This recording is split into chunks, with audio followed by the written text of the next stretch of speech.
Yes sir. जी sir, office में ही। हाँ, उसी को इंटरोगेट करने जा रहा हूँ। पता है सर, वो क्रिमिनल नहीं है, लेकिन क्रिमिनल कोई माँ के पेट से पैदा तो होता नहीं है। मजबूरी, हालात, लालच क्रिमिनल पैदा करते हैं। देखते हैं इसे किसने क्रिमिनल बनाया।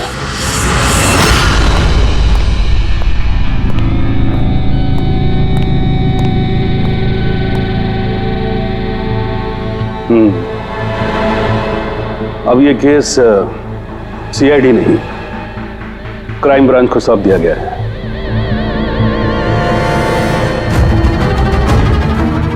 अपनी सफाई में कुछ कहना चाहते हो?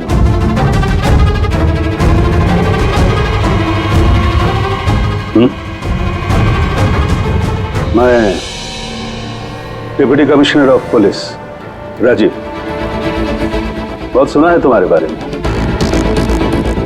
लेकिन कभी सोचा नहीं था इस हालत में मुलाकात होगी। मैंने भी बहुत सुना आपके बारे में सर। सुना है काफी सख्त ऑफिसर हैं आप। फिर तो तुम समझ गए होगे, थोड़ी सी भी ढील मैं तुम्हें दूंगा नहीं। कानून सबके लिए बराबर होता है सर। अगर मैंने गुनाह किया है तो सजा का उतना ही हकदार हूं जितना कि कोई आम मुजरिम। विक्रांत को क्यों मारा तुमने? उसे मारने की कोई वजह नहीं थी मेरे पास। अच्छा, तो फिर गोली क्यों चले? पता नहीं, बस चल गई। चल गई? चल गई मतलब? ट्रिगर पे उंगली रख के ट्रिगर दबाया था ना तुमने? मैं सिर्फ उसको डरा रहा था। डरा रहे थे, लेकिन तुम वहां करने क्या गए थे? पुलिस उसे कोर्ट ले जा रही थी ना?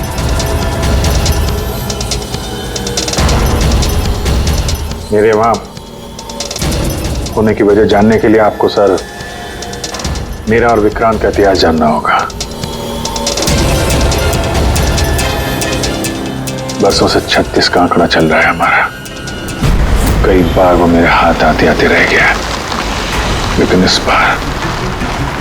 बार मैंने उसे पकड़ लिया।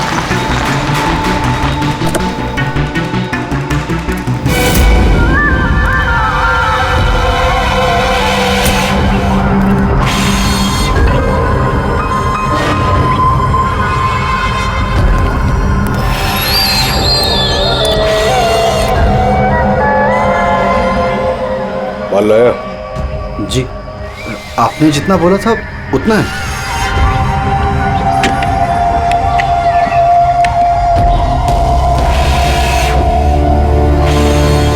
गुड। अगला कंसाइनमेंट अगले महीने की 5 तारीख को। जी। पैसे? गाड़ी में।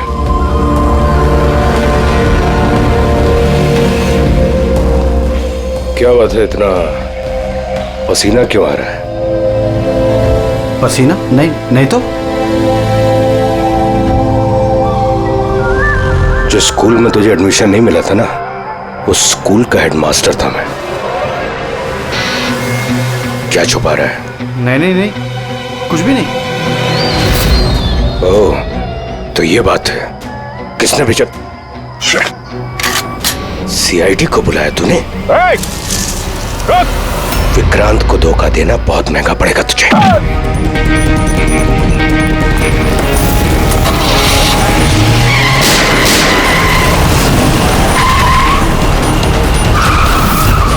और इस तरह इस बार तुम उस तक पहुंच ही गए। हाँ, लेकिन हमेशा की तरह इस बार भी विक्रांत के नसीब में जेल की सलाखें नहीं लिखी थी। नामी गिरामी अपराधी विक्रांत ने सरकारी गवाह बनने का फैसला कर लिया है। वो मकरंद के खिलाफ अदालत में सारे सबूत देगा और इसके बदले अदालत उसकी सजा काफी हद तक माफ कर देगी। इन अपराधियों को पकड़ने के लिए हम लोग दिन रात एक कर देते हैं, अपने खून पसीना बहाते हैं। क्या इसलिए कि अदालत उनको दोबारा जुर्म करने के लिए छोड़ दे? अब अदालत को दोष मत दो अभिजीत। वैसे भी मकरन के खिलाफ उनके पास ज्यादा सबूत थे नहीं, और हमारा काम मुजरिमों को पकड़ना है, ना कि उनकी सजा तय करना। यार तो तुमको क्या लगता है, इसको छोड़ना सही है? अब सही तो नहीं है, पर हम लोग क्या कर सकते हैं,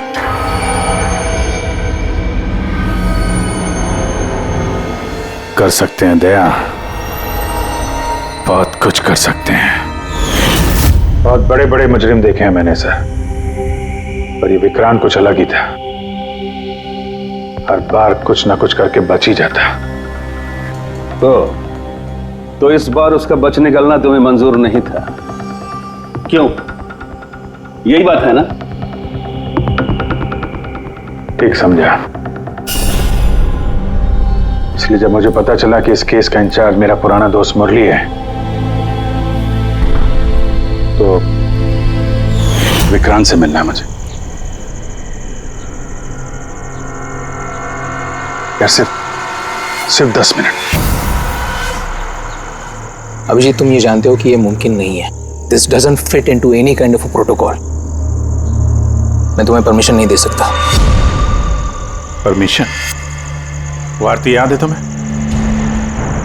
बीकॉम सेकेंड ईयर की स्टूडेंट, कैसे तड़पा तड़पा के मारा था उसने। किसने परमिशन दी थी उसे ऐसा करने के लिए? और वो 80 साल की बूढ़ी औरत जिसे आंख से दिखता नहीं था, उसके हाथ पांव काट दिए थे उसने। एक 8 साल के बच्चे तक को। अभिजीत, मैं उसकी पूरी केस हिस्ट्री को जानता हूं। फिर तुम ये भी जानते होगे किसी भी जेल में 15-20 दिन से ज्यादा नहीं टिकता ये विक्रांत। यार मेरा उससे मिलना बहुत जरूरी है। एक लड़की का किडनैप हो गया, पिछले 2 महीने से नहीं मिल रही है। सिर्फ विक्रांत जानता है कहां है वो। यह लड़की की जिंदगी का सवाल है, समझो यार, सिर्फ 10 मिनट। ठीक है, लेकिन सिर्फ और सिर्फ 10 मिनट। तो इस तरह तुम विक्रांत की वैन तक पहुंचे, लेकिन तुम्हें तो सिर्फ उस लड़की के बारे में जानना था ना? ये सब कैसे हो? ये सच है सर, मैं सिर्फ लड़की के बारे में जानने गया था। मगर 5 मिनट का टाइम दे रहा हूं, दिमाग पे जोर डाल ले और अच्छी तरीके से हिला ले। आरजू कहां है? आरजू? कौन सी आरजू? किसकी आरजू? मैं नहीं जानता किसी आरजू को। वही लड़की जिसे तूने किडनैप कर रखा है। ओह सॉरी, भूल गया था। कहां रखा है उसे?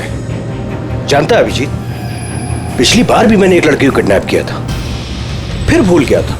फिर अचानक 2 महीने के बाद मुझे याद आया, तो फिर जाकर देखा कि उसकी लाश कुर्सी से बंधी हुई थी और उसकी लाश पर मक्खियां भिनभिना रही थी। और अब आरजू का भी वही हाल होने वाला है।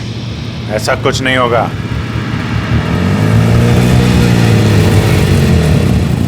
कहां है आरजू? हाँ, याद आया, मेरी जेब में, निकाल ले।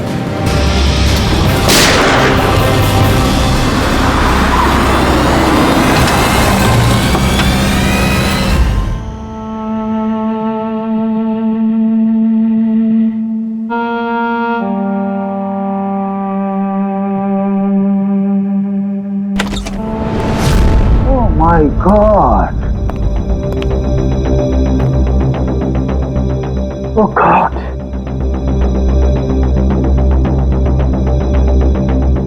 मुझे तुम जैसे जिम्मेदार ऑफिसर से ये उम्मीद नहीं थी मुरली। तुम्हारी निगरानी में ये हो कैसे गया? कैसे? हाउ? गलती मुरली की नहीं, मेरी है। ये सब मेरी वजह से हुआ है।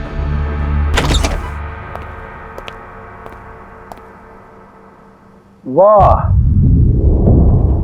वाह, क्यों एसीपी साहब, बड़ा गर्व हो रहा होगा आपको। तो इतिहास में पहली बार किसी सीआईडी ऑफिसर के हाथों खून हुआ है, और वो भी एक सरकारी गवाह का। चैन साहब, आपको जो कुछ कहना है मुझे कहिए, अपराध मैंने किया है। तुमसे नहीं, एसीपी प्रद्युमन से ही बात करूंगा, क्योंकि अगर सीआईडी की नाक कटती है तो फाइनली सारी जिम्मेदारी प्रद्युमन के कंधे पर ही आती है। इसलिए तुमसे ही बात करूंगा।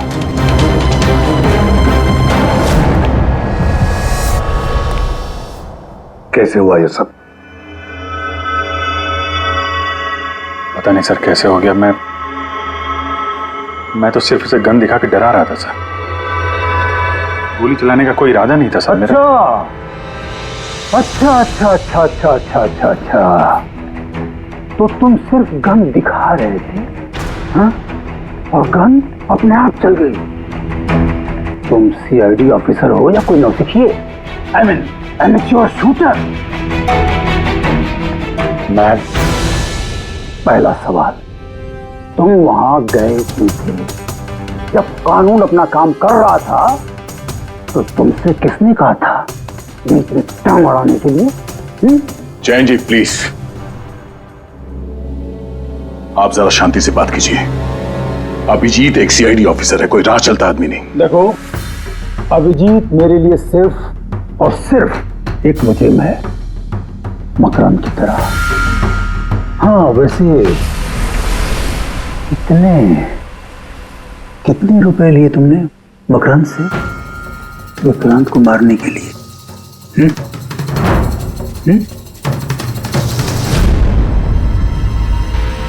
अगर तुम एक वकील ना होते और मैं एक सीआईडी ऑफिसर नहीं होता तो ये सवाल तुम्हें बहुत भारी पड़ता। Oh really? देखो ऐसे थे प्रद्युमन, इसके तेवर तो देखो। फोन करके बैठा है और मुझ जैसे लॉयर को, सीनियर लॉयर को धमकी दे रहा है। ऐसे चार्जेस लगाऊंगा सात जन्मों तक जेल में बैठ के सड़ोगे। ये चीज हो गए तुम वहां। मानता हूं गोली चलाई मैंने सर, विक्रांत को मार दिया, लेकिन उसे मारने का कोई इरादा नहीं था मेरा। खून सिर्फ खून होता है अभिजीत, इरादा चाहे कुछ भी हो, गलत या सही कोई फर्क नहीं पड़ता। अदालत में ये सब काम नहीं आए। ये प्रोसिक्यूटर, जैन, मीडिया वाले धज्जियां उड़ा देंगे तुम्हारी, धज्जियां। इस जुर्म की सजा भुगतने के लिए मैं तैयार हूं सर, लेकिन जयंत और मीडिया वाले जो मुझ पर इल्जाम लगा रहे हैं मकरंद से मिले होने का, यह मैं कभी बर्दाश्त नहीं कर सकता। अभिजीत, फिर तो तुम्हें कोई नहीं बचा सकता।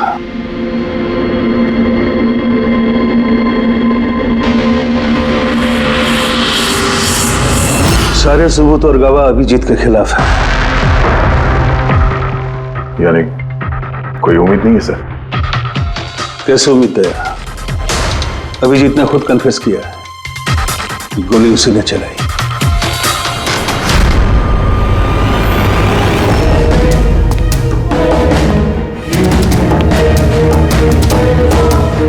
विक्रांत की मौत अभिजीत की गोली से नहीं हुई है बॉस। मतलब ये कि विक्रांत को गोली लगी है ठीक फेफड़ों के नीचे, और जब गोली फेफड़ों के नीचे लगती है तो इंसान की मौत होने में 20 से 30 मिनट लगते हैं, और विक्रांत की मौत तुरंत हो गई थी। एग्जैक्टली। इसीलिए मैं कहता हूं विक्रांत की मौत अभिजीत की गोली से नहीं हुई है, इसकी कोई और वजह है। और क्या वजह हो सकती है? उस वैन में ड्राइवर अभिजीत और विक्रांत के अलावा और कोई नहीं था। एक गोली चली है, वो भी अभिजीत के गन से। उस वक्त वैन के अंदर कोई और नहीं था, और वैन के बाहर तो कोई और हो सकता है।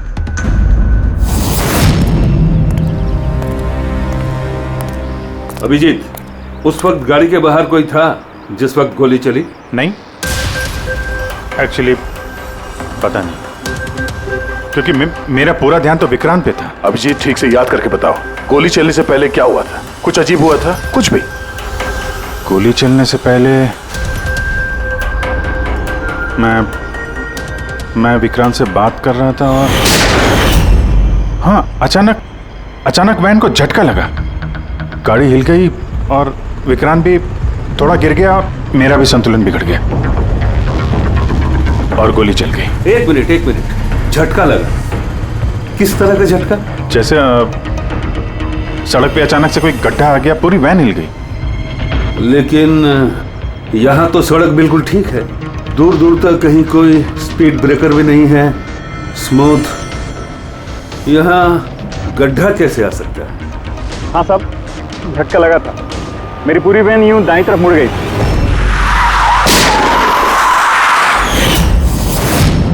स्टीयरिंग खुद ब खुद घूम गया?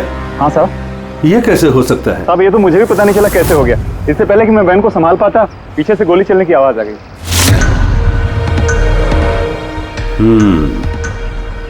स्टीयरिंग व्हील का खुद ब खुद मुड़ जाना, गोली अपने आप चल जाना, सड़क पे कोई गड्ढा भी नहीं है। आखिर यहां हुआ तो क्या हुआ?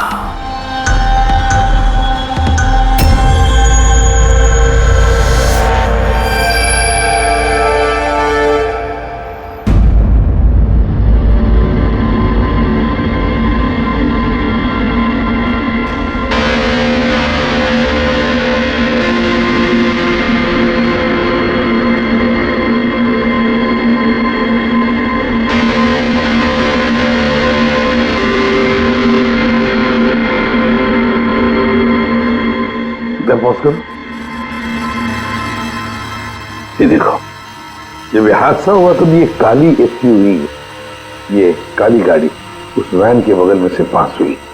मतलब सर, विक्रांत का खूनी शायद इसी गाड़ी में? हाँ, हो सकता है। सर, ये गाड़ी कहीं रुकी नहीं सर, ये सीधे सीधे चली गई और दूसरी गोली की आवाज भी नहीं आई। और एक बात नोटिस की तुम लोगों ने, 11:17 पर वो काली गाड़ी पास हुई वैन के बगल से, और एग्जैक्टली 11:17 पर विक्रांत की घड़ी भी बंद हो गई। हाँ सर, अभिजीत की घड़ी भी 11:17 को ही बंद हुई थी। हाँ, ये दोनों घड़ियों का एक साथ बंद होना और इस कार का ठीक 11:17 पे वहां से गुजरना, ये संजोग नहीं हो सकता। बिल्कुल सर, बिल्कुल सही कहा आपने, ये कोई संयोग हो ही नहीं सकता। जरूर कोई ना कोई राज छुपा है उस काले रंग की एसयूवी में, जो अभिजीत की बेगुनाही साबित करेगा। तो यहाँ इस फुटेज में इस गाड़ी का नंबर तो दिख नहीं रहा है। इस जगह से 5 किलोमीटर दूर सर टोल नाका है, वहां के सीसीटीवी फुटेज से शायद इस कार की डिटेल मिल जाए। हाँ,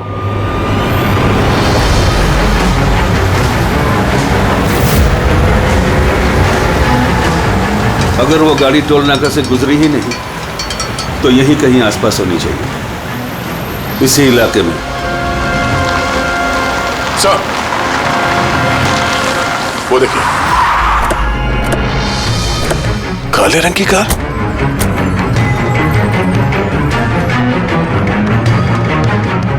ओह नो। रेडी, जरा आगे चेक करो।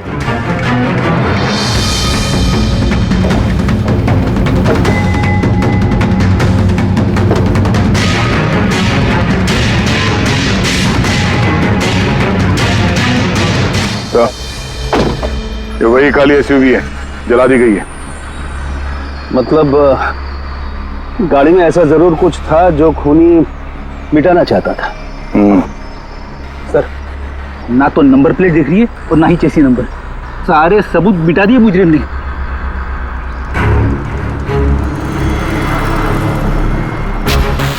ओह, फिर एक काम करो, जरा आसपास पूछताछ करो, देखो किसी ने यहाँ पे कुछ देखा है क्या। अरे सुनो, ये जली हुई गाड़ी के बारे में कुछ बता सकते हो क्या? जी नहीं। हाँ? ये देखिए, सीट के नीचे ये डिवाइस पड़ा था। Electric device. हसन के क्या डिवाइस है, कुछ पता चला? हाँ बस, पता तो चल गया है, लेकिन इसे अच्छी तरह से समझाने के लिए मुझे एक डेमो देना पड़ेगा आप लोगों को। मान लीजिए कि ये विक्रांत है और हम इसे मारना चाहते हैं, लेकिन हम इसके करीब नहीं जा सकते हैं। तो फिर इसे कैसे मारा जाए? कैसे? डॉक्टर सालुंखे, हमें पता होता तो आपके पास क्यों आते? प्लीज आगे बताइए। हाँ, बताता हूं।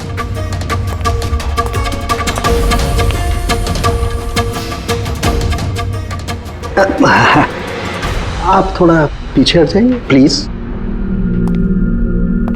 Thank you.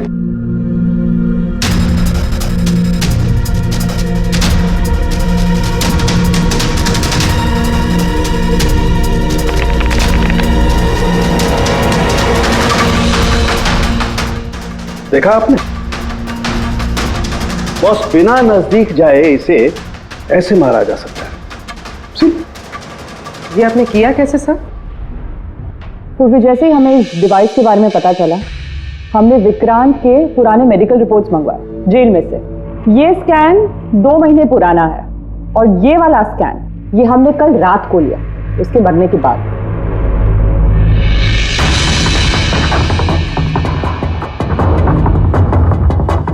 या सालुंखे, इस पहले वाले स्कैन में एक छोटी सी चीज अटकी हुई है वहां उसके सिर में। वही चीज इस 2 महीने बाद वाले स्कैन में शिफ्ट हुई है, हिल गई है, पीछे आ गई है। और ये छोटी सी चीज एक शार्पनेल है बॉस, यानी गोली का छोटा सा टुकड़ा। और फिर ये शार्पनेल वहां से इस तरफ शिफ्ट हो गया, जिस वजह से विक्रांत की सबड्यूरल हेमेटोमा यानी ब्रेन ब्लीडिंग की वजह से मौत हो गई। पर ये शार्पनेल अपनी जगह से हिला कैसे? उसी डिवाइस की वजह से जो हमें जलती हुई गाड़ी में से मिला। तो गोलियों के टुकड़े को हिलाने का डिवाइस है ये? सिर्फ गोलियां नहीं रहा, इसने और भी बहुत सारी चीजें हिलाई, जैसे कि विक्रांत के हाथों की हथकड़ी, पुलिस वैन का स्टीयरिंग व्हील, दोनों की हाथ की घड़ी के कांटे, यहां तक कि अभिजीत की गन भी। मतलब लोहे की चीजें, तो जितनी भी लोहे की चीजें हैं वो हिल गई उस डिवाइस की वजह से। Exactly boss. और लोहे का सबसे बड़ा आशिक है मैग्नेट, चुंबक। बॉस, ये है वो चुंबक जिसके जरिए मैंने इसे उड़ाया। यानी उस काली वैन में भी एक ताकतवर लौ चुंबक था, जिसकी वजह से पूरी की पूरी वैन दाईं तरफ चली गई और अभिजीत की मेटल की गन वो भी अपने आप चल गई। हाँ, और विक्रांत के सिर में जो अटका हुआ शार्पनेल का टुकड़ा है वो भी शिफ्ट हुआ। सर, इतनी प्लानिंग के साथ तो वही मार सकता है जिसे शार्पनेल के बारे में पहले से पता था, उसका कोई करीबी। मकरंद। मकरंद मतलब अभिजीत सर बेगुनाह? No, not at all. इतनी जल्दी किसी नतीजे पे पहुंचना ठीक नहीं होगा। मकरंद के खिलाफ जब तक हमको पक्का सबूत न मिल जाए, कानून की नजर में अभिजीत ही दोषी है। मकरंद के खिलाफ सबूत तो वही देगा ना जो विक्रांत के सेफ हाउस के बारे में जानता था, वरना मकरंद को कैसे पता कि विक्रांत किस रास्ते से कोर्ट पहुंचेगा। और विक्रांत की खुफिया जानकारी सिर्फ मुरली और उसके बाकी साथियों के पास थी। आप लोग ऐसा सोच भी कैसे सकते हो सर कि हम में से कोई गद्दारी कर सकता है? जितने ईमानदार आप लोग हैं ना, उतने ईमानदार हम लोग भी हैं। विक्रांत को कहां और कौन से सेफ हाउस में रखा गया था ये सिर्फ आप लोग जानते थे और कोई नहीं। ये सच है ना? हाँ सर, नहीं पता थी। यहाँ तक हमारे घर वालों को पता नहीं थी, तो फिर हम घर वालों पे क्यों इल्जाम लगाएंगे? शायद पैसों के लिए किसी ने मकरंद को यह जानकारी दी हो। प्लीज साहब, हम भी पुलिस वाले हैं, जान की बाजी हम भी लगाते हैं। आप इस तरह इंफॉर्मेशन कहीं ना कहीं से तो लीक हुई है मुरली। हाँ सर, एक्चुअली मैं भी वही सोच रहा हूँ, क्योंकि सेफ हाउस में 24 घंटे सीसीटीवी कैमरे लगे हुए थे, तो अगर भी कोई बाहर वाला अंदर नहीं आ सकता। क्या कहा आपने? चाहकर भी कोई बाहर वाला अंदर नहीं आ सकता? हाँ सर। झूठ! बाहर वाला कोई भी अंदर नहीं आया था। हाँ? क्यों? I am sorry sir, actually Jain ji कभी कभी आते थे। कभी कभी जैन जी आते थे। Yes sir. और कभी कभी जैन जी किस लिए आते थे? क्योंकि जैन जी मकरंद को हर हालत में जेल तक पहुंचाना चाहते थे।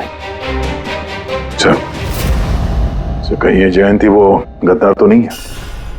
वैसे भी कुछ ही दिनों में रिटायरमेंट होने वाला था, आखिरी केस था उनका। सोचा होगा संन्यास लेने से पहले थोड़े बहुत पैसे बना लो। सर, सर वाकई जयंत ने काफी पैसे बनाए। अभी 10 दिन पहले इसने पुणे में 10 करोड़ का फार्म हाउस खरीदा है। क्या? हाँ सर, ये रहे उस पार्टी के फोटोग्राफ।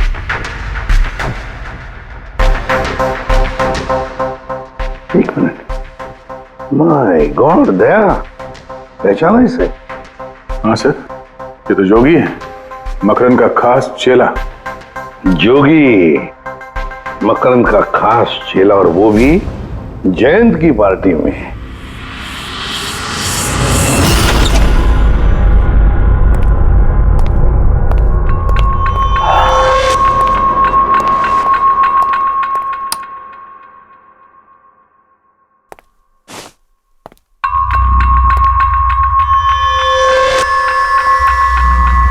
तुम यहां कैसे? और मेरे घर में घुसे कैसे? हाँ? मुजरिमों को उनके बिल से निकालने के लिए बिल के अंदर तो घुसना ही पड़ता है जैन साहब। मुजरिम?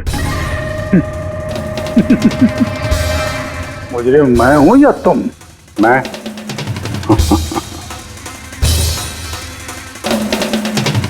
लेकिन ये तस्वीर, ये कुछ और ही कहानी कह रही है।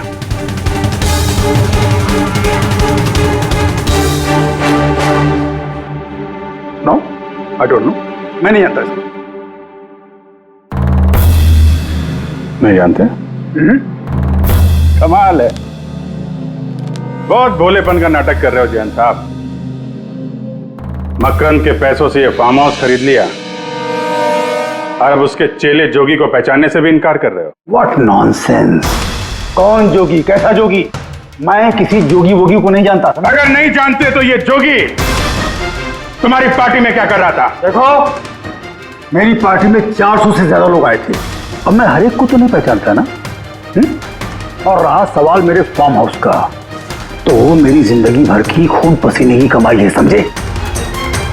मकरंद, मकरंद की बात कर रहे हो ना तुम? वो देखो, उस केस में उसके खिलाफ सारे सबूत मौजूद हैं। विक्रांत ने मरने से पहले मुझे सारे सबूत सौंप दिए थे। मकरंद को तो मैं फांसी पर लटकाऊंगा और साथ में तुम्हें भी। लाइट हो क्या हुआ? स्विच तो ऑन है, हुआ क्या लाइट को?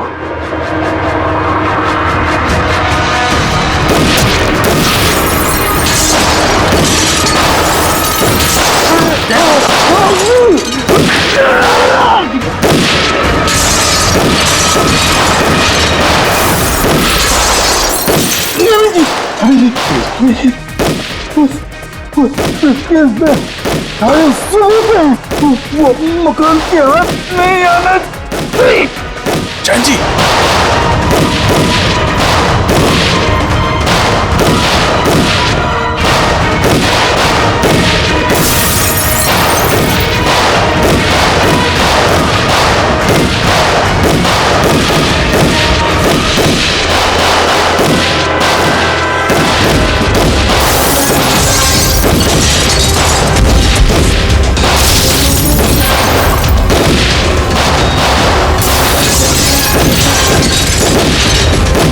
कमाल कर दी तुमने अभिजीत, वाकई कमाल कर दी। अरे पूरी मीडिया तुम्हारे जान के पीछे पड़ी है, अब तो उनको लॉटरी लग गई। अब कह रहे जयंत का खूनी अभिजीत है। सर, उनके कहने से क्या होता है? आपको पता है मैं निर्दोष हूं सर। लेकिन तुम्हें वहां जाने की जरूरत क्या थी? जैन के घर में, वहां के सीसीटीवी कैमरे में साफ दिख रहा है कि जैन के मौत के वक्त तुम वहां थे। और सिर्फ इतना ही नहीं, अब तो पूरी सीआईडी टीम पर इल्जाम लगा रहे हैं कि हम तुम्हें बचाने की कोशिश कर रहे हैं। इल्जाम तो लगेगा ही ना प्रद्युमन। जयंत मकरंद के खिलाफ नया सबूत पेश करने वाला था अदालत में, और ठीक एक दिन पहले उसकी मौत हो गई। लेकिन वो सबूत मुजरिमों के हाथ नहीं लगा सर। मैं लेके आया। जैन से मरने से पहले मुझे ये सारे सबूत सौंप दिए। ये सबूत, ये फोटोग्राफ्स, ये पेपर्स, ये सबूत काफी नहीं है मकरंद को अदालत में सजा दिलवाने के लिए। काफी नहीं है ये सबूत। तो वो पेन ड्राइव से कुछ पता चल सकता है ना? अभिजीत, ये पेन ड्राइव पासवर्ड मांग रही है। जयंत ने मरने से पहले पासवर्ड वगैरह बताया था? नहीं सर, इसके पहले वो कुछ बोल पाते उन्होंने दम तोड़ दिया था। अरे यार,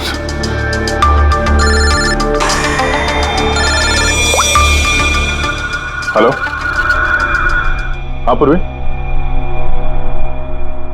अच्छा, ओके, ठीक है सर। पता चल गया जोगी को जैन जी की पार्टी में कौन लेके गया था। कौन लेके गया था? खुद जैन जी की पीए सोनल।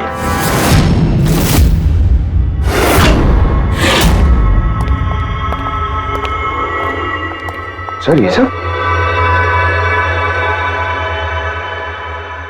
सोनल, पूरी तेरे ऊपर चेक कर।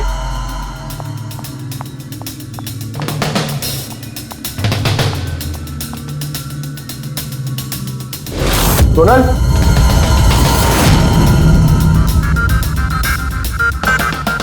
सर अंदर तो कोई भी नहीं। सर कोई नहीं होगा। सर तो सोनल गई कहाँ?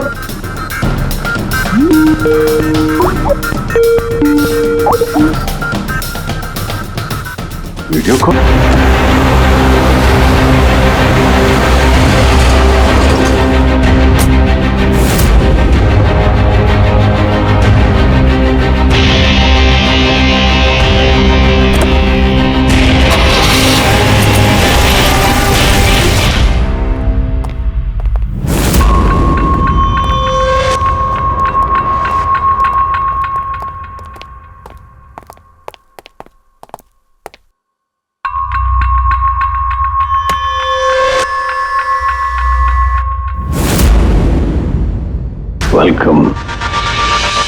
वेलकम अभिजीत।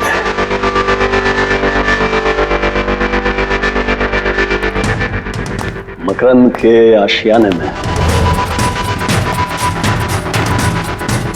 तुम्हारा स्वागत है।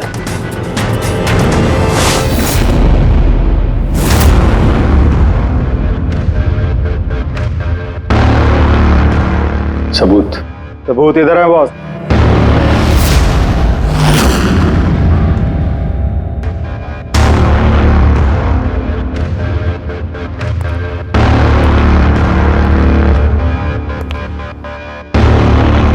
मकरंद, सबूत तुम्हें मिल चुका है, अब सोनल को जाने दो।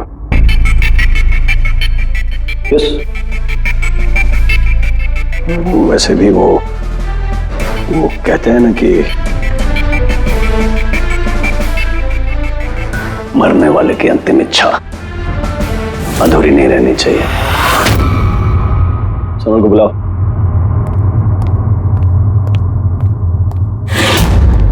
चल। सर आप? सोनल तुम ठीक हो?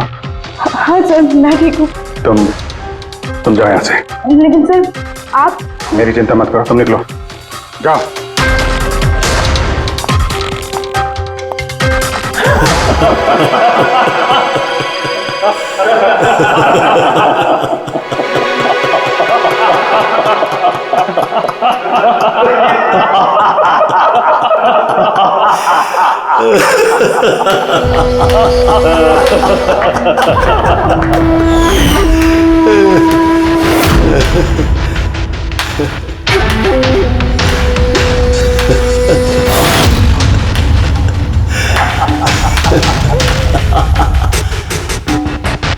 सोनल, तुम भी मानते हो ना मेरे दिमाग को?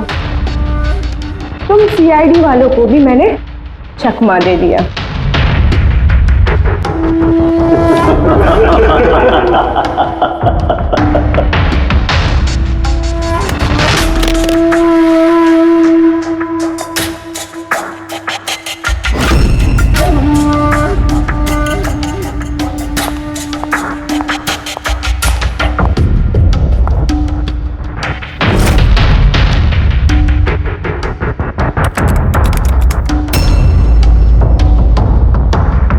मुझे पता था जयंत यही पासवर्ड रखेगा।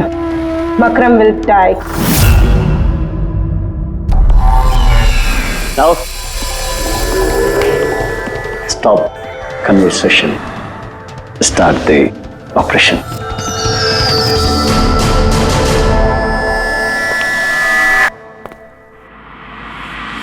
मरने का टाइम हो गया। टाइम हो गया? नहीं तो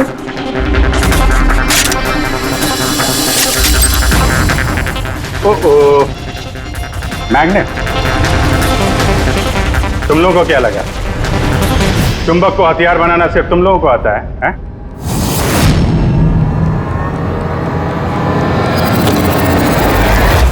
इस ब्रीफ केस में वैसा ही चुंबक है जैसा तुम लोगों ने उस गाड़ी में लगाया था विक्रांत को मारने के लिए। मकरन, खेल खत्म तुम्हारा।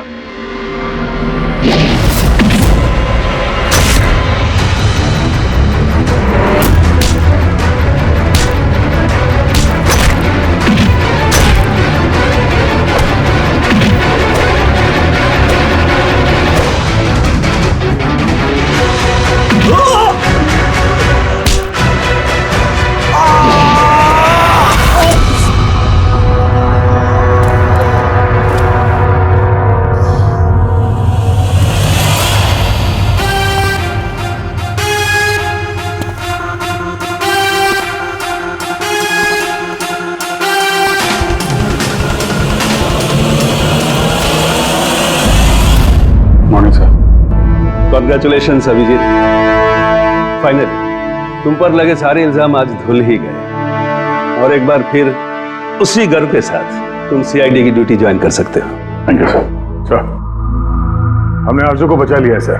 मकरन के साथियों को पता था कि विक्रांत ने उन्हें कहां कैद करके रखा था, पर सर जयंत जी का सपना पूरा नहीं हो पाया मकरन को जेल भेजने का। चलो जो भी है, all well that ends well.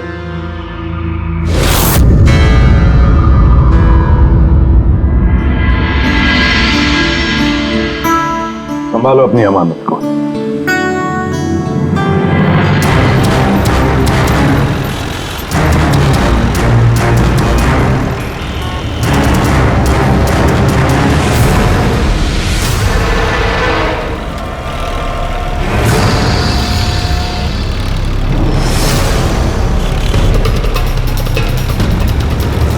उस्ताद, बहुत डर लग रहा है। पप्पू देख, तू टेंशन ना ले। तू टेंशन लेता है ना तो मेरा भी टेंशन बढ़ जाता है यार। प्रेशर डाउन रख अपना।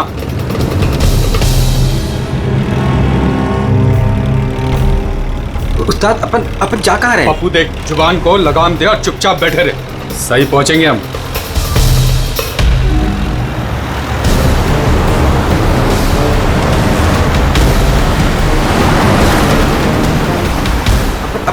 लेफ्ट लेफ्ट बाई तरफ ले। पप्पू तू चुप करेगा यार, मरवाएगा।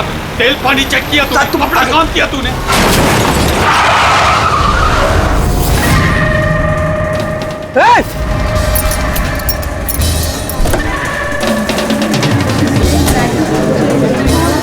तेरी तो क्या किया तूने? पी के गाड़ी चला रहा है क्या सुबह सुबह में? अंधा है क्या?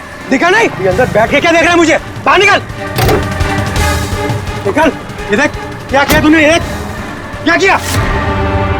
सर सॉरी सर, गलती हो गई। इतना बड़ा गाड़ी देखा नहीं तूने? और ठोक दिया। मैं ठीक करा दूंगा सर, हमारा खुद का गैराज है सर। नहीं पप्पू सर, मैं एकदम A1 करा दूंगा सर। ये नया तरीका ढूंढा है धंधा करने का। तुम जैसे लोगों को ना मैं अच्छे से जानता हूँ। अभी रुको, पुलिस को बुलाता हूँ। सर पुलिस को चुप करना यार। अरे वैसे भी तुम लोग टोइंग वाले को ना बहुत ज्यादा नाटक हो गए। सर मेरी बात तो सुनो सर। और तू देख क्या रहा है, जाके गाड़ी साइड लगा यार। अरे सर, अरे क्या रुकूं मैं? ऐसा करते हैं ना, साइड में बात कर लेते। क्या साइड में हूँ मैं? सर मैं बोल रहा हूँ ना, A1 करके दूंगा सर, नंबर 1।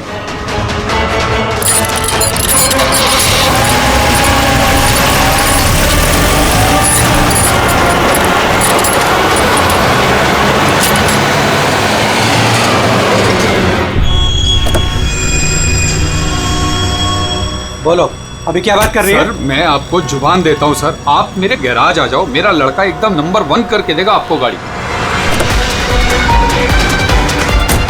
आप मेरा एड्रेस लो, दो मुझे मुझे। पानी की बिल्कुल चिंता नहीं। एड्रेस दो। लिखो सर, लिखो लिखो, एड्रेस लिखो, लिखो लिखो। हाँ जी जी जी। भगा गाड़ी, भगा। अरे गाड़ी भी छोड़ के गए। किसकी गाड़ी है रे? बीच रोड पे लगा के गया है। किसकी गाड़ी है ये? कहाँ है इसका ड्राइवर? टोइंग वाला इसे छोड़ के भाग गया। मेरी गाड़ी को उसने ठोका। वो तो अच्छा हुआ मैंने उसको फोटो ले लिया है। क्या यार, अभी गाड़ी कैसे निकालूंगा मैं इधर से? ऑफिस जाने के लिए भी लेट हो रहा है मुझे। अरे इस गाड़ी में तो लाश है।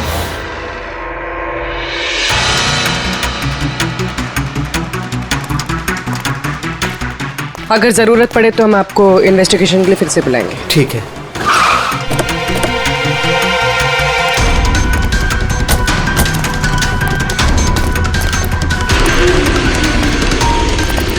क्या पता चला? सर क्राउड की स्टेटमेंट्स ले लिए। ट्रक पे जिप जैक टोइंग और रिकवरी लिखा हुआ था। ये ट्रक के नंबर प्लेट का फोटो। सर ये गाड़ी स्टार्ट नहीं हो रही है, इंजन खराब तो है इसका। सर क्राउड से किसी ने उस टोइंग ड्राइवर को बोलते हुए सुना था कि उसका अपना खुद का गैरेज है, वो गाड़ी गैराज ले जा रहा है। बॉडी चेक किया? हाँ सर।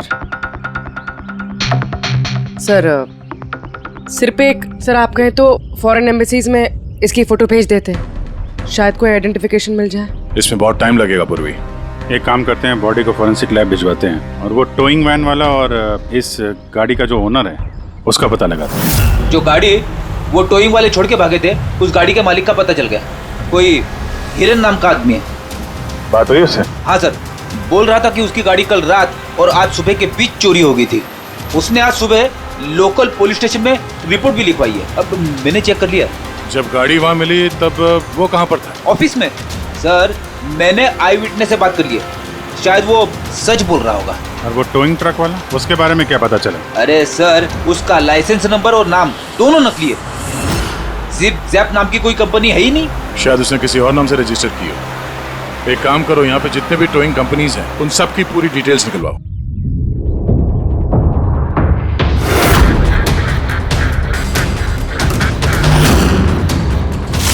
हम लोग सीआईडी से हैं। अच्छा हुआ सर आप लोग आ गए, मैं आप लोगों को फोन करने ही वाला था। वो क्यों? सर वो पिछले कुछ दिनों से सर हमारे यहाँ के सारे टोइंग वाले काफी परेशान हैं। काम आता है पर कस्टमर हाथ से निकल जाता है। क्या मतलब? मतलब सर जब कोई कस्टमर हमको गाड़ी पिकअप करने के लिए कॉल करता है, हम वहाँ पर चले जाते हैं, पर सर वहाँ पर जाकर पता चलता है कि गाड़ी तो पहले से ही कोई दूसरे टोइंग वाले आकर लेकर चले गए। अरे ऐसे कैसे हो सकता है? सर वो तो पता नहीं सर, पर ये लोग गाड़ी तो ले जाते पर डिलीवरी नहीं करते, गाड़ी लेकर भाग जाते हैं सर। इसकी मौत 18 से 24 घंटे के बीच हुई है।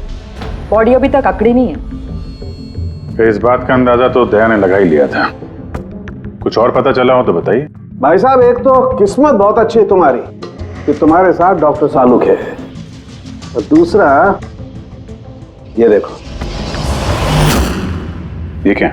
ये इसके हाथ पे से मिला है फिंगरप्रिंट। किसके? ये ऑब्वियसली जिसने पकड़ा होगा उसके होंगे नहीं आप? मतलब फिंगरप्रिंट्स अभी भी बिल्कुल फ्रेश हैं, मिटे नहीं हैं। सर ये बहुत अच्छी लीड दे दी आपने। दे दी ना? तो एक काम करो, इस लीड को लेकर के जाओ और पता करो ये फिंगरप्रिंट्स आखिर हैं किसके। तब तक मैं इसकी ऑटोप्सी कर लेता हूँ। सर मैं ये फिंगरप्रिंट्स अपने क्रिमिनल डेटाबेस में मैच करके देखती हूँ। सर आप पूर्वी? सर फिंगरप्रिंट्स का मैच मिल गया। मुकुंद हमारे क्रिमिनल डेटाबेस में था। अरे तो वही कारतीब है मुकुंद, गाड़ियां चुराने वाला। काफी बार जेल भी जा चुका है इसके लिए। यही है सर। सर वहां पे जो क्राउड था उनमें से कुछ लोगों ने टोइंग वालों को करीब से देखा था सर, और उनकी मदद से ये 2 स्केचेस बनवाए मैंने। तो मुकुंद है? बिल्कुल। अपना प्रमोशन कर लिया इसने, चोर से सीधा मर्डरर। अभिजीत हो ना हो, इस मुकुंद ने ही इस औरत को मारकर उसकी बॉडी को किसी बंद गाड़ी की डिक्की में रखा। और सर वही उस कार को टो करके ले जा रहा था। सर पूछताछ किया तो पता चला कि जिप-जैप टोइंग जैसे नकली टोइंग कंपनीज पिछले कुछ दिनों में टोइंग के नाम पे गाड़ियों की चोरी कर रही है सर। और हो ना हो ये मुकुंद इस सब में शामिल है। लेकिन सर हमारे पास कोई सबूत नहीं है इसके खिलाफ। एग्जैक्टली सर, अब हम इसे पकड़ेंगे कैसे? रंगे हाथों। Zoom towing service? जी मेरी गाड़ी पीवी रोड के टर्न पे बंद पड़ गई है। अब अपना टोइंग ट्रक भेज देंगे? ओके ओके, जल्दी आइए प्लीज। हाँ,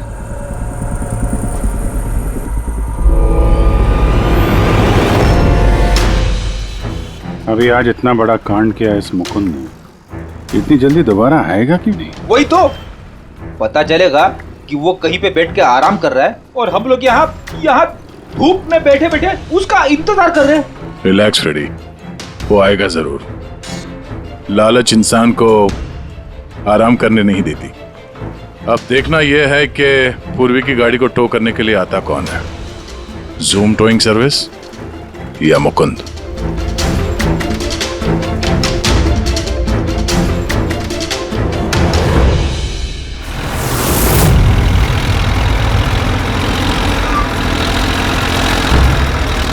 ये तो जूम वाला ही आ गया। एक्चुअली गाड़ी स्टार्ट हो गई है, आप जा सकते हैं। Thank you so much.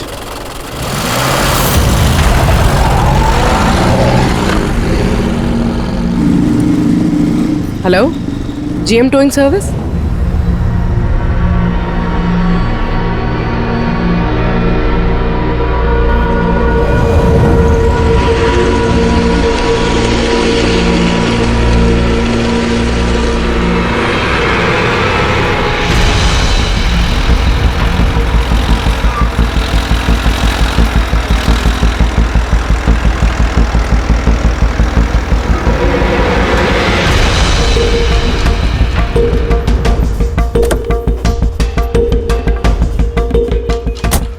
Madam? जी मैंने जीएम टोइंग सर्विस में फ़ोन किया था। ये तो स्पीड है। मैडम वो भी अपनी है, ये भी अपनी ही है। जी हाँ मैडम। मैडम एड्रेस लिख दीजिए जहाँ गाड़ी डिलीवर करना है। तू एड्रेस लिखवा ले, मैं गाड़ी लगाता हूँ। ठीक है। पूर्वी ने कॉल किया था जीएम टोइंग सर्विस को और आया ये स्पीड टोइंग ट्रक। ये मुकुंद दिख नहीं रहा है। मैडम आप ऑटो से फॉलो कीजिए, हम लोग गाड़ी लेके आगे चलते हैं। ऑटो।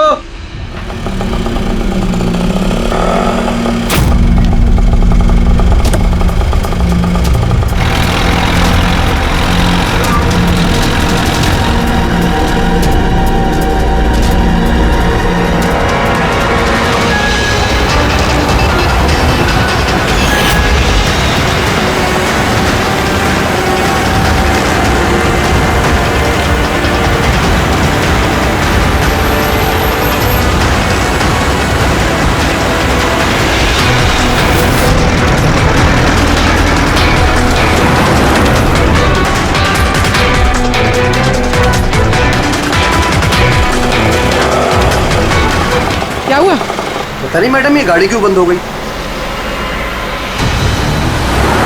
कितना टाइम लगेगा? पता नहीं मैडम, मैं इंजन चेक करके बताता हूँ।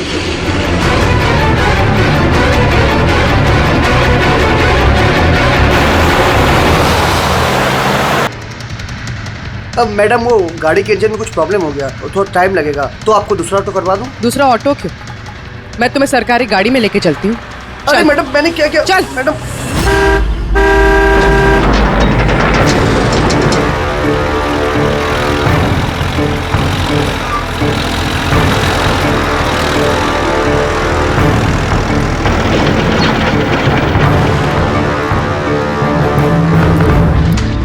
ले आया उस्ताद। अरे वाह मास्टर, गाड़ी तो बहुत बढ़िया है। गाड़ी लाने में कोई दिक्कत तो नहीं हुई? अरे अपन के होते हुए दिक्कत क्या हो सकती है उस्ताद? हाँ, बड़ा हाई फाई लड़की थी, जबरदस्त। अच्छा, अपना वक्त पे आ गया ऑटो वाला भी, वो लेकर निकल गया, अपन भी क्लियर आ गए, है ना? और नहीं तो क्या भाई। आप कौन? मैडम ने यहाँ का एड्रेस दिया था। एड्रेस? आप लोग कौन है? सीआईडी। चलो अब तुम सबको तुम्हारी असली जगह पे ले जाते हैं। चल।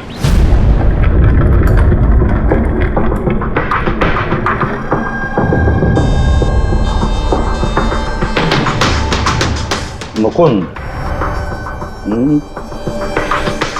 बताओ क्या हुआ? चोरी कर करके बोर हो गया था तो फोन करना शुरू कर दिया है?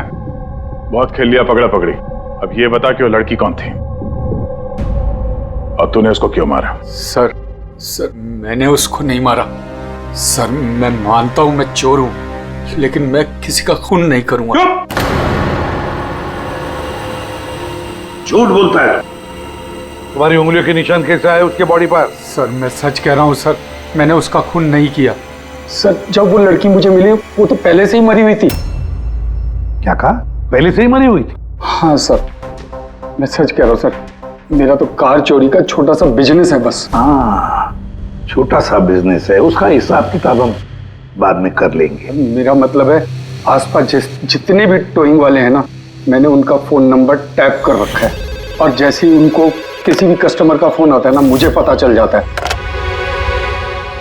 इससे पहले कि वो लोग वहां पहुंचते हैं तुम अपने आदमियों के साथ वहां पहुंच जाते थे और कस्टमर्स की गाड़ी गायब। ये बताओ, वो लड़की कहां से मिली तुम्हें, कैसे मिली? आज सुबह टोइंग वालों को एक फोन आया, मुझे मालूम पड़ा तो बस मैं अपने आदमी को लेकर पहुंच गया लोकेशन पर। अच्छा वो आप आ गए। आपने ही फोन किया था? जी मैंने फोन किया था आपको। ये तो मना कर रहे थे जरूरत नहीं है। मैंने कहा भाई क्यों जरूरत नहीं है, अब गाड़ी बंद पड़ गया है तो क्या सर पर उठा कर लेके जाएंगे?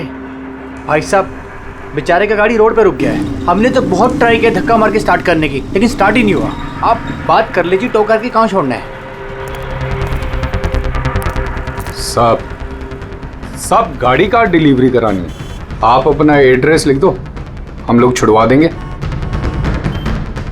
सर बड़ा ही कोई अजीब सा एक एड्रेस उसने लिख कर दिया था, शहर से दूर कहीं कोने में। मैंने पूछा नहीं क्योंकि मुझे लगा मुझे वैसे भी कौन सी वहां गाड़ी लेकर जानी है। रिक्शा साहब, हम लोग आपकी गाड़ी लेकर आगे चलते हैं, आप ऑटो में बैठ के पीछे से आओ। रिक्शा वाला हमारा ही आदमी था, उसको मालूम था क्या करना है। कस्टमर को रिक्शा में लेके बैठने था और किसी सुनसान जगह पर जाकर पहुंचा देना है और रिक्शा रोक देना है। अगर कुछ पूछे तो बोलने का है कि रिक्शा में कोई प्रॉब्लम है और जब तक हम गाड़ी लेकर दूर ना पहुंच जाएं तब तक रिक्शा स्टार्ट नहीं करना, ताकि कस्टमर हमें पकड़ ना पाए। और फिर जैसे ही हम गैरेज पहुंचे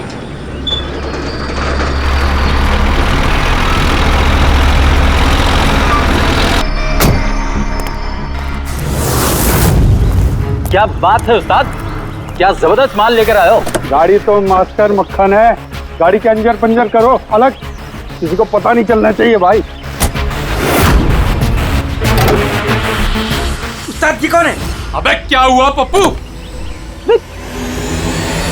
वाह रे वाह, उस आदमी का हुलिया जानते हो, गाड़ी वाले का? सर उसका स्केच बनाओ हमारे लिए। सर ये है वो आदमी जिसका स्केच मुकुंद ने बनवाया था, लेकिन ये ठीक नहीं लग रहा सर। ऐसा लगता है कि ये अपने हुलिये के पीछे कुछ और ही है।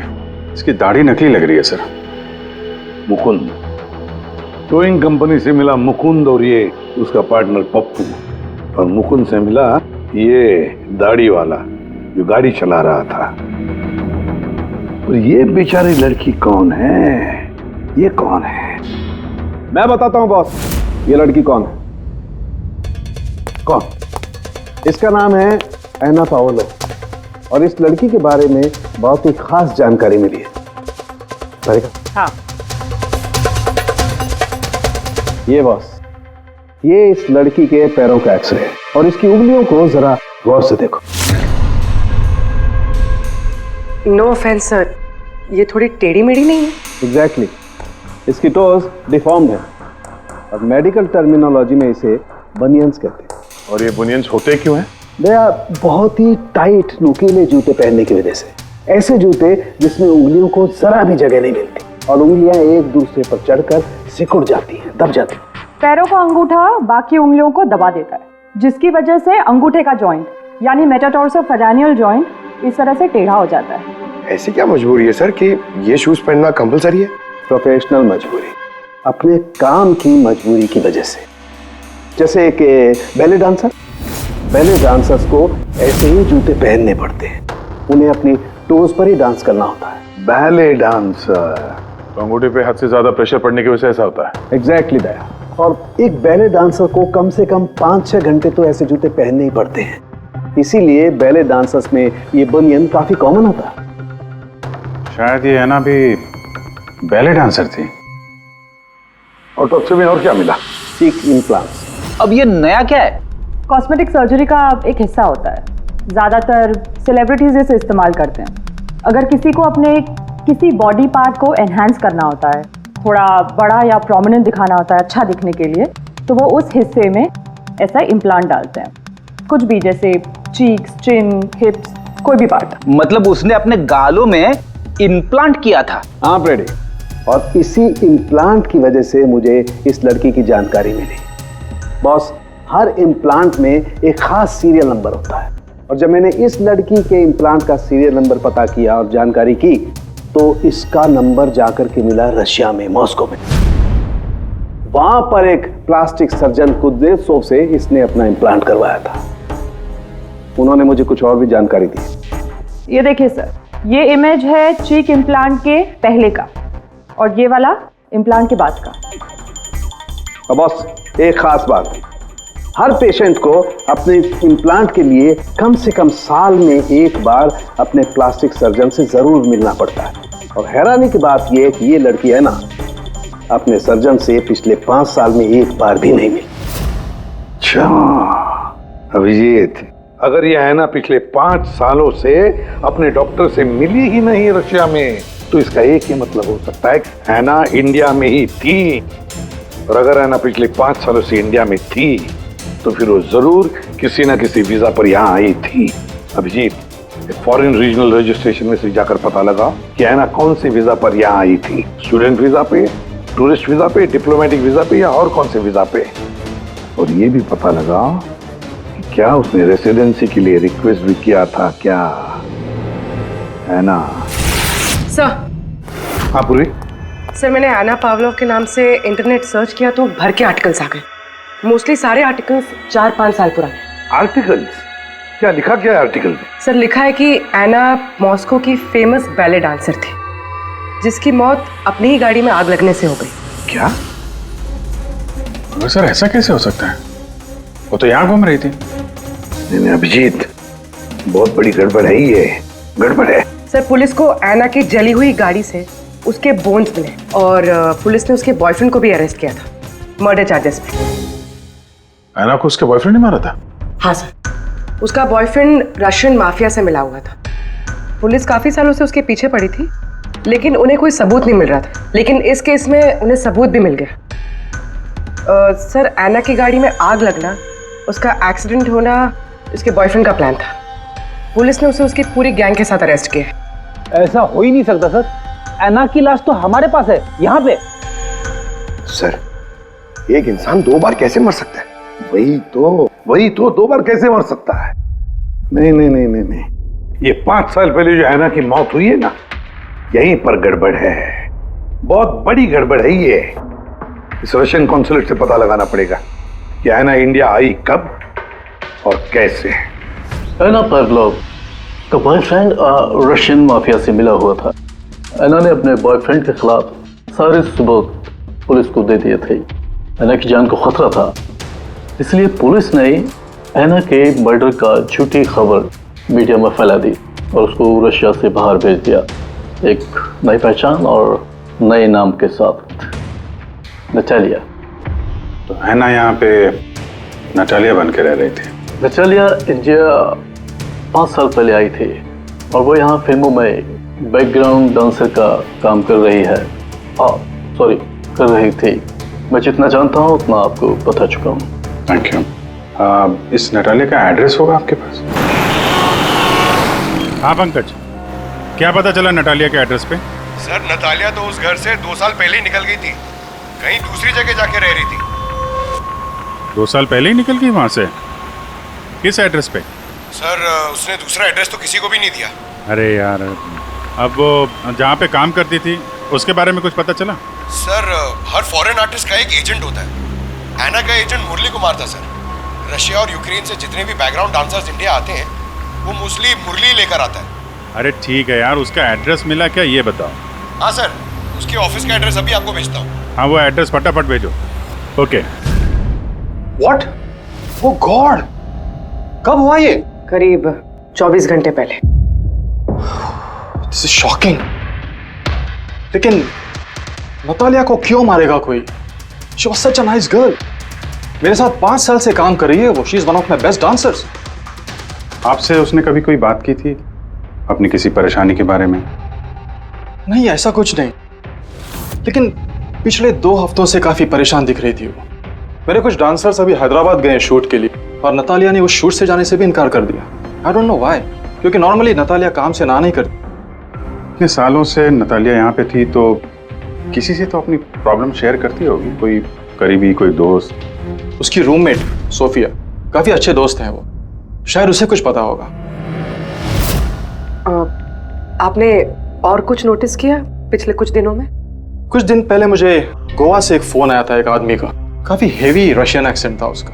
नतालिया के लिए पूछ रहा था और यही बात बताने के लिए मैंने नतालिया को फोन भी किया, लेकिन उसका फोन लगा नहीं। कौन था वो आदमी, कुछ मालूम है उसके बारे में? क्या नाम था उसका? अलेक्जेंडर। Yes, Alexander. उसने कभी पहले भी बात की थी आपसे? नो। इस नटालिया का एड्रेस ले लो जरा। नटालिया का एड्रेस देंगे? श्योर। पंकज, जरा रशियन एम्बेसी से पता करो कोई अलेक्जेंडर नाम का आदमी इंडिया आया है क्या? कहाँ रहता है, कब आया, उसकी पूरी डिटेल्स निकालो।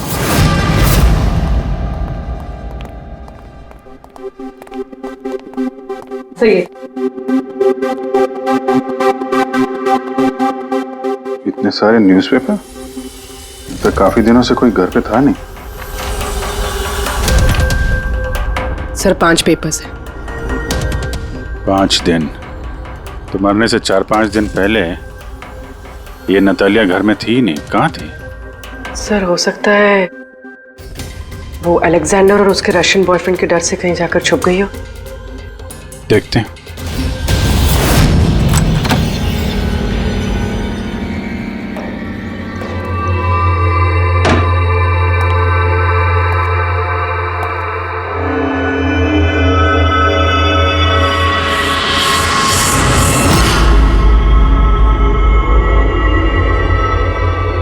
सारी चीज अपनी जगह पे है, कहीं कुछ हाथापाई के निशान दिख नहीं रहे। ऐसा लगता नहीं है कि नतालिया का खून यहां पे हुआ है।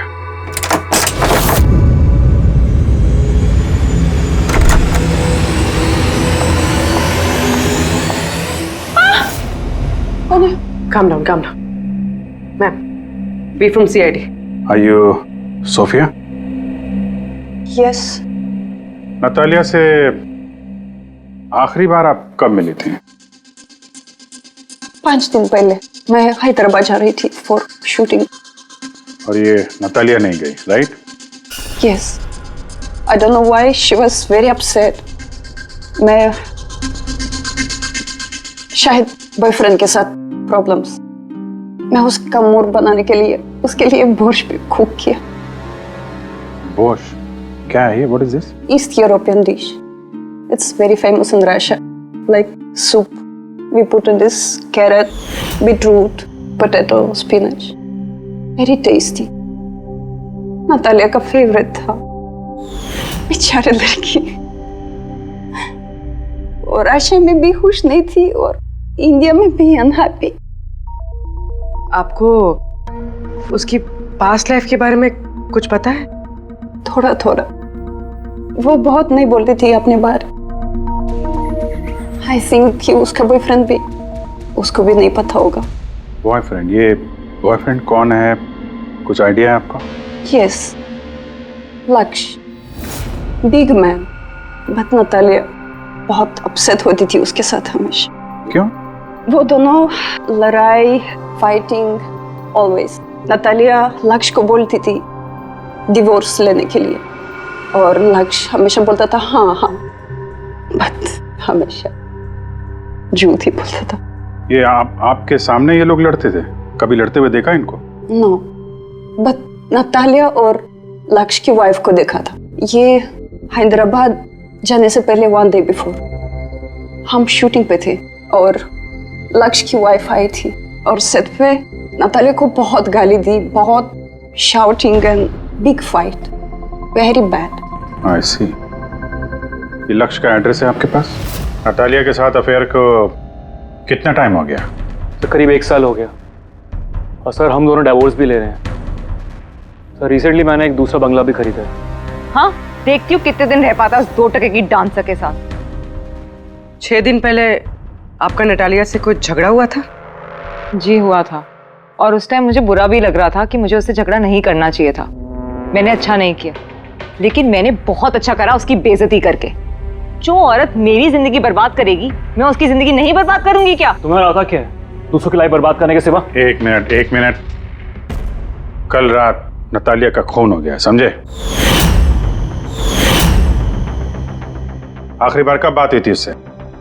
सर उस दिन झगड़े के बाद वो मेरा फोन नहीं उठा रही है सर। कल रात कहाँ थे तुम? सर मैं अपने नए बंगले पे था। कोई साथ में था? कोई आई विटनेस? नहीं सर, मैं अकेला था। और आप?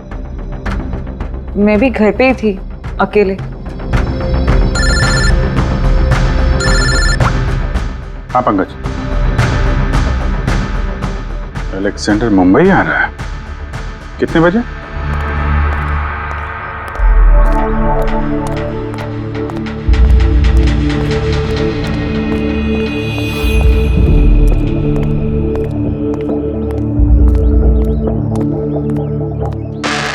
Alexander?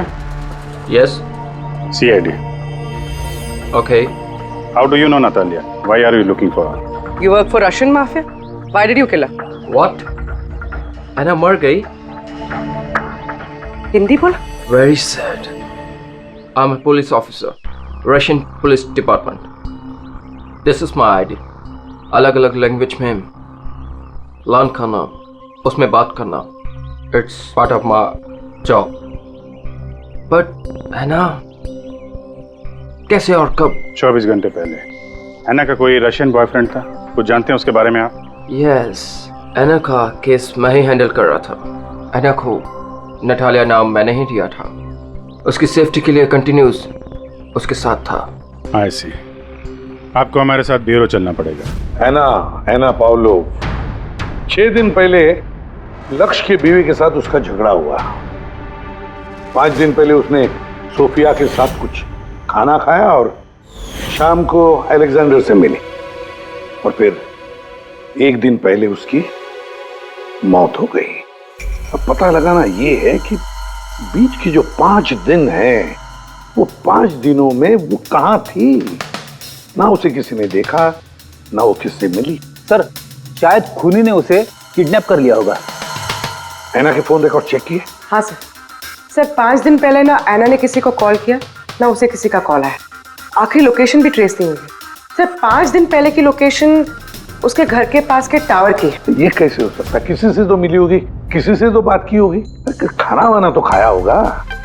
उसके ऑटोप्सी रिपोर्ट में से पता चलेगा आखिरी बार कब खाना खाया था उसने। सर एना के इंटेस्टाइन्स में बीटरूट, स्पिनच, कैरेट्स और मीट के अनडाइजेस्टेड पीसेस हैं।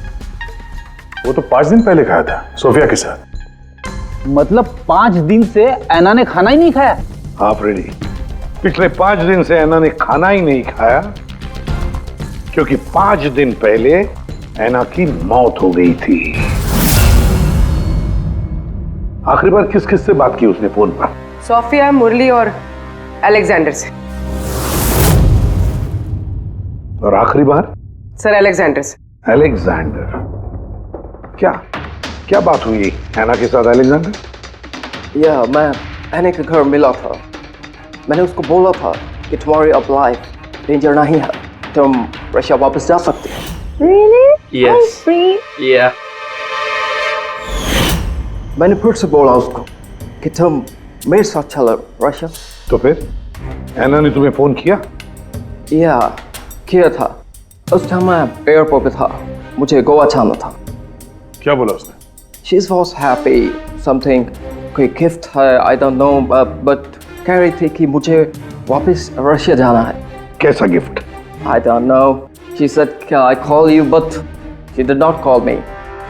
सर ये गिफ्ट ढूंढनी पड़ेगी। हाँ अभिजीत, उस गिफ्ट से ही पता चलेगा कि ऐना के साथ आखिर हुआ क्या था।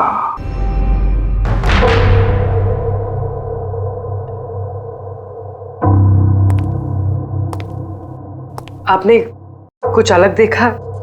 Like did you see something different? No, मैं इस कमरे में नहीं आई थी। ये नतालिया का कमरा है। नतालिया को हाल ही में कोई गिफ्ट मिला है।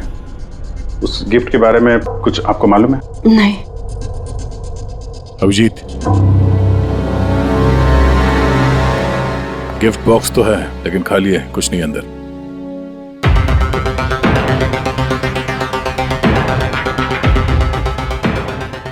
इस गिफ्ट बॉक्स में क्या आया था? Sir, I have no idea. इस कमरे में कुछ ऐसा है जिसे देख के नतालिया को रशिया याद आया था। रशिया? हाँ, एक्चुअली उसकी कुछ फेवरेट मात्रोश्का की सुवेनियर्स है रशिया से। ये नया लग रहा है, मैंने नहीं देखा पहले।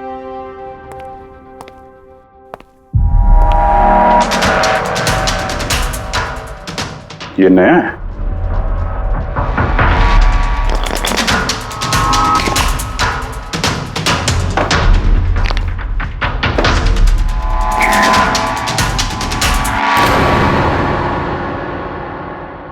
चाबी। ये चाबी के बारे में आप कुछ जानती हैं? नहीं सर, ये घर का नहीं लगता है। स्टॉल में ये चाबी छुपा के रखी। किस चीज की चाबी हो सकती है? JMW, ये तो इंडियन कंपनी है। पंकज, ये जो सीरियल नंबर है ना, इससे इस JMW कंपनी से पता लगाओ किसको ये चाबी दी है उन लोगों ने। सर, JMW कंपनी ने बताया कि इस सीरियल नंबर वाले ताले चाबी का सेट जय हार्डवेयर को बेचा था और जय हार्डवेयर से पता चला है कि ये ऑर्डर इस बंगलो से आया था। जिसने ऑर्डर किया था उसकी डिटेल मिली? नहीं सर, यहाँ पे जो कारपेंटर काम कर रहा था उसने ऑर्डर किया था। बंगले का मालिक कौन है ये तो उसे भी नहीं पता। नया बंगलो लगता है।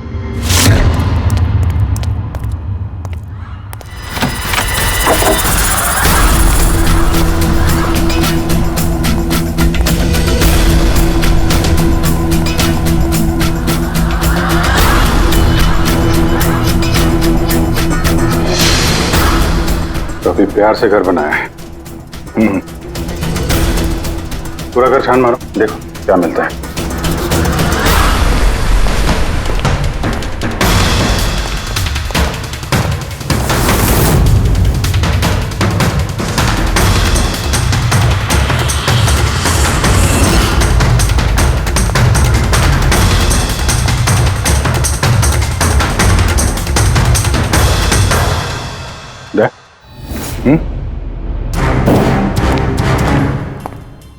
यार यहाँ पे कुछ स्टिकी है।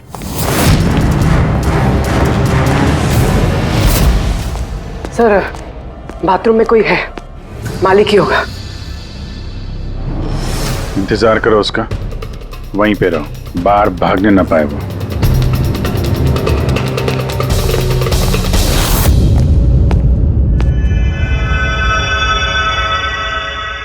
लुमिनॉल टेस्ट करते हैं।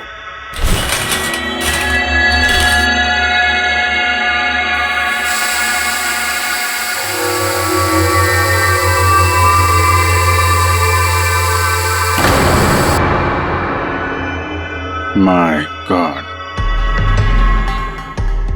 या तो काफी खून है। लगता है ऐना को यही मारा गया।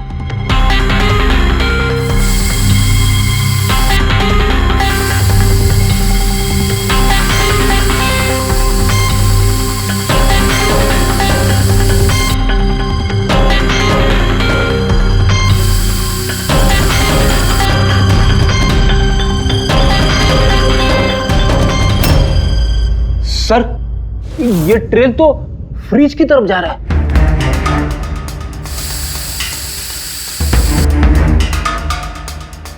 तो फ्रिज खून से भरा हुआ था। लगता है ऐना को मारने के बाद बॉडी ठिकाने लगाने से पहले यहाँ फ्रिज में ही रखा था। इसलिए ऐना की मौत का टाइम हम ठीक से एनालाइज नहीं कर पाए। सर काफी देर से नहा रहा है। चलो देखते हैं जरा।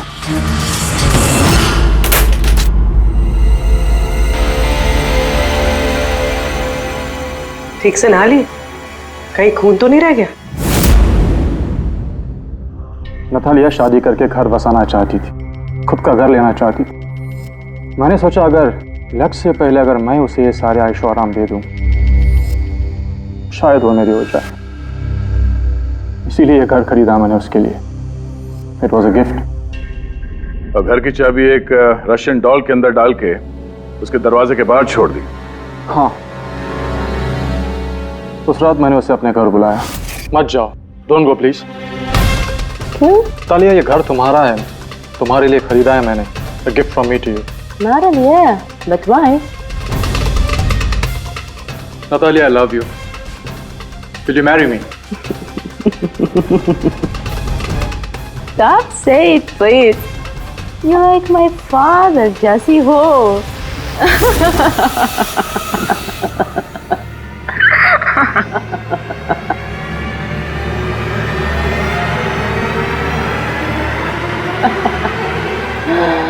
Oh my God.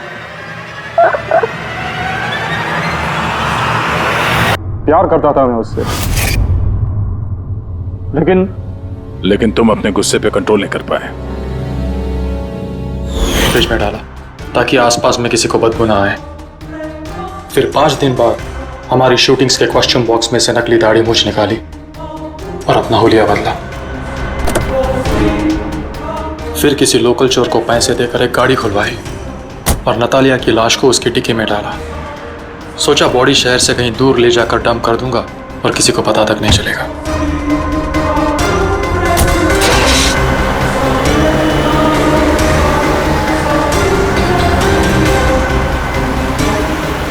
लेकिन गाड़ी बीच रास्ते में ही बंद पड़ गई। इससे पहले कि मैं कुछ सोच पाता, वहां भीड़ जमा हो गई और मेरा प्लान फेल हो गया।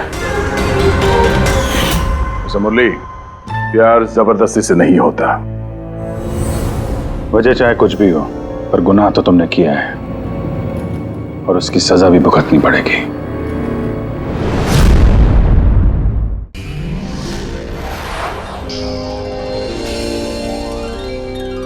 CID के और भी मजेदार और सस्पेंस से जुड़े एपिसोड्स को देखने के लिए हमारे चैनल को सब्सक्राइब करें और बेल आइकॉन दबाना ना भूलें।